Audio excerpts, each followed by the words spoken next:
A boy is reborn in a world where magic exists and dreams of living a quiet life, but with a remarkable talent for water magic. He soon realizes he'll have to train hard if he wants to survive in the strange new land he's been sent to.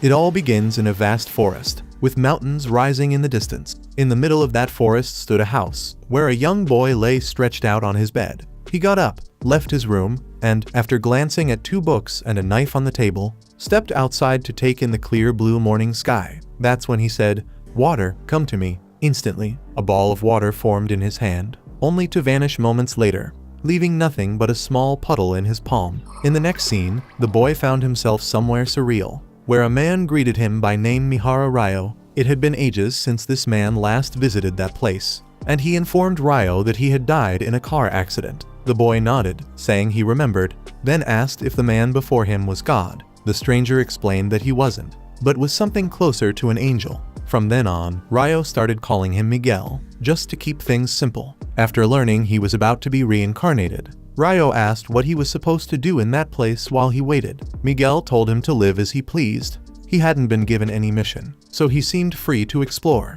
In that case, the boy admitted he just wanted a peaceful life. That's when Miguel revealed that the world Ryo would be reincarnated into was called Phi, a place brimming with magic. In this universe, around 20% of humans could use sorcery, and Ryo's strongest affinity was with the element of water. Because he wanted a quiet life, Miguel said Ryo would be sent to the Rondo Forest, where he'd find a house ready for him, stocked with 2 months' worth of supplies, including a cold room with food. On top of that, the angel would make sure monsters stayed away from his new home, setting up a kind of protective barrier. Flipping through the beginner's edition of the Monster Compendium, Mihara Ryo noticed he'd never seen that alphabet before, yet somehow he could read everything just fine. The other book was called the Flora Compendium. Out in the backyard, the newly reincarnated boy conjured up a bit of water. After some practice, he realized he didn't need to speak any commands as long as he pictured the element in his mind. That was enough. A shame, really, since he'd love to shout, "Water jet," when taking down an unsuspecting enemy. Soaking in his bathtub, he conjured more water and noticed he could only summon it at room temperature. Another disappointment, since a hot bath would have been perfect in that weather. With considerable effort, Ryo tried to make fire in his backyard by rubbing 2 sticks together. But as he said himself, it's important to know when to give up if it's just not going to happen. Exhausted, he lay in the grass, staring up at the sun, gazing at the bucket of water on the ground. He wondered if he could make ice. After all, it would be great to invent a spell and call it Ice Lance. With that in mind, the boy concentrated on the water in the bucket, compressing it while pulling the heat away, imagining the H2O molecules at the center, connecting the oxygen atom with the hydrogen atoms of the neighboring molecules. When he finally managed it, Mihara smiled as he watched the water gradually freeze. Soon after, he shaped a small ice sphere and used it to reflect sunlight onto some wood, managing to spark a fire at last. With that little victory, Ryo managed to heat his bathwater and called his first day a success. Knowing he had plenty to do tomorrow, he went straight to bed after his bath. When morning came again, the new resident of Rondo Forest ate some meat and, remembering Miguel had left him 2 months' worth of food, realized he'd need to start hunting once the supplies ran out. The forest lay outside the barrier, which meant it was definitely home to monsters. So Ryo would need some strong magic to defend himself. A simple knife wouldn't cut it. Wasting no time, he headed into the backyard and fired a ball of water at a nearby tree.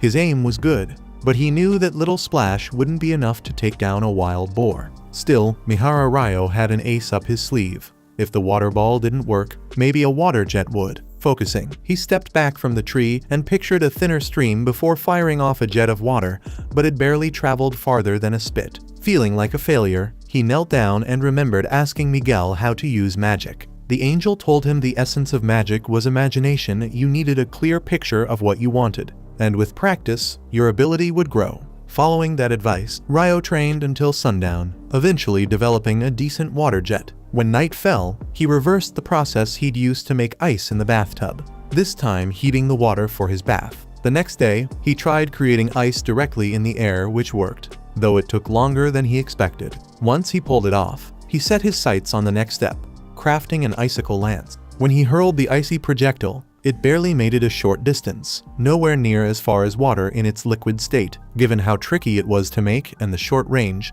Ryo decided it was useless in a real fight. For now, he'd just need to keep training until he could perfect the technique. Switching things up, Ryo conjured balls of water all across the sky and shot them upward with force. Afterward, he returned to practicing the icicle lance, training until dusk and nearly draining his mana. Coming back inside for something to eat, he realized he should have started the fire while it was still light out, so he ended up spending the night in the dark. Days went by with Ryo faithfully studying and honing his magic in the backyard. After some time, he could summon the icicle lance instantly, a big improvement, even if it still didn't travel very far. With this new skill, he crafted a spear with an icy tip and set off for the forest, beyond the barrier that protected his home. Not long after, still at the very start of his adventure, Ryo finds quartz by the river, just as he'd hoped. With this stone, he could start a fire even without the sun, something that could prove extremely useful. All he needs now is to find some detoxifying herbs, and today's adventure will be a complete success. Still, he has to stay alert. There are beasts lurking nearby, ready to make him their prey at any moment. Right on cue, a lesser boar bursts onto the scene and attacks without a second thought, causing Ryo to freeze on the spot. But just as he's about to take a hit, he manages to react in time. Dodging the boar's brutal charge, the beast crashes headlong into a tree with such force that it topples over. Facing this critical moment, Ryo does his best to keep his wits about him. Even though fear and inexperience keep him from moving well, he still has magic on his side in this world. Drawing on his power, Ryo conjures a path of ice that snakes across the ground, pulling the boar right toward him. Then, he prepares 16 ice spears, driving them into the beast in a flurry of strikes. The plan works, and the fight is over in an instant. That night, back home, Ryo reads that lesser boars are listed as some of the weakest monsters. The thought sends chills down his spine, remembering how much trouble he had dealing with just one. Flipping through his monster book, he notices the last 2 pages are set apart, like a special chapter not meant for beginners.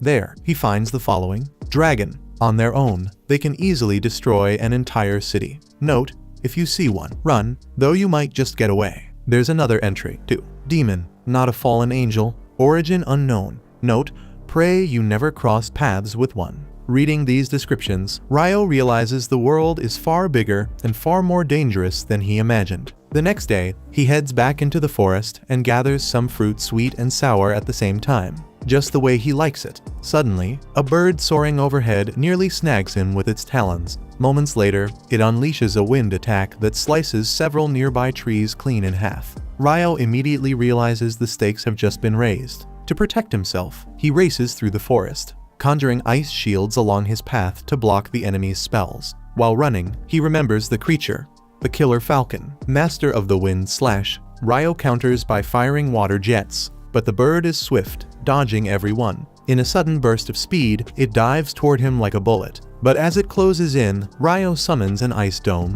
which the falcon crashes into headfirst, slamming it to the ground. But the fight isn't over. Showing remarkable resilience, the bird staggers up and takes flight again, though its right eye is badly injured and useless. Maybe realizing its own limitations, the enemy finally decides to leave, much to Mihara's relief. Still, things aren't all smooth sailing. Thanks to his wild chase with a bird, Ryo loses his way home and ends up stranded in the forest until nightfall. Following a certain direction, he stumbles upon a beautiful lake where he sees a headless knight and a headless horse gliding across the water. The next day, Ryo is back in the forest, sticking to his hunting routine. This time, he takes down a gigantic, menacing snake.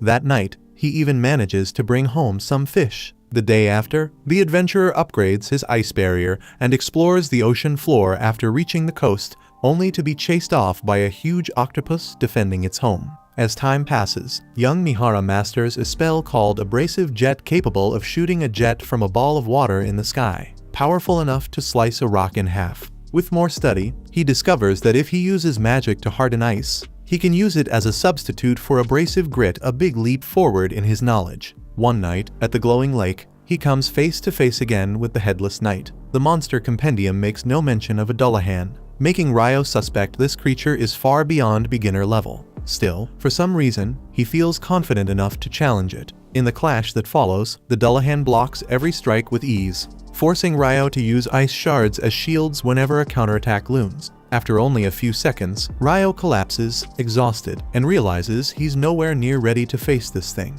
Yet he isn't there just to fight. Something tells him the Dullahan actually wants to train him. The monster then forms a water sword from its own weapon and hands it to the young human before vanishing into the night. The next day, Ryo runs into the killer falcon again, but now, the bird is even more menacing, cloaked in a strange darkness. When attacked, Ryo conjures 5 layers of ice wall, but the creature's wind magic shatters them with ease. Sensing how dire things have become, he keeps moving and rebuilds the walls to stay safe. Even after summoning 10 ice walls, the falcon tears through everyone. Ryo tries to counter with icicle spears, but the falcon dodges them all without effort. With an unknown ability, the bird destroys the ice barriers Ryo had just rebuilt, leaving him completely exposed. As if that wasn't enough, the killer falcon hurls a lightning spell that almost finishes him off. Refusing to give in, Ryo switches to his water sword instead of magic to defend himself. With this weapon, he manages to deflect the bird's attacks and keep it at bay,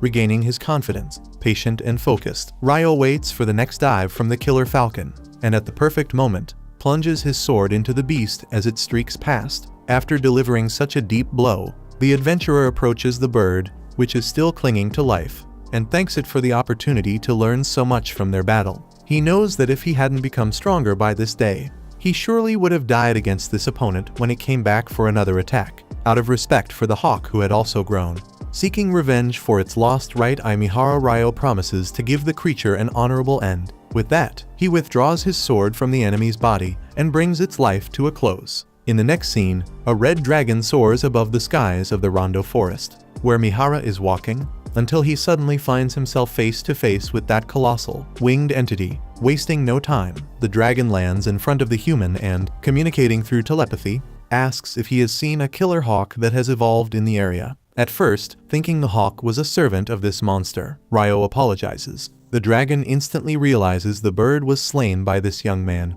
Impressed by the human strength, the dragon glances at his waist and notes that he's carrying the Fairy King's sword. If the king entrusted him with that weapon, the dragon says, the king must think very highly of him. Not so sure about that. Ryo admits he'd actually like to ask the flying lizard a few questions. Later, as the afternoon fades, the dragon hears a distant call and bids farewell to his new companion. Before departing, he reveals his name, Lewin.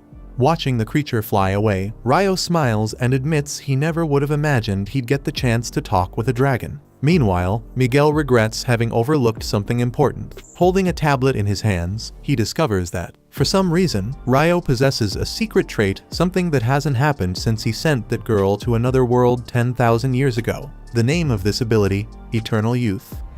Check out these videos appearing on your screen and subscribe so you don't miss the next part.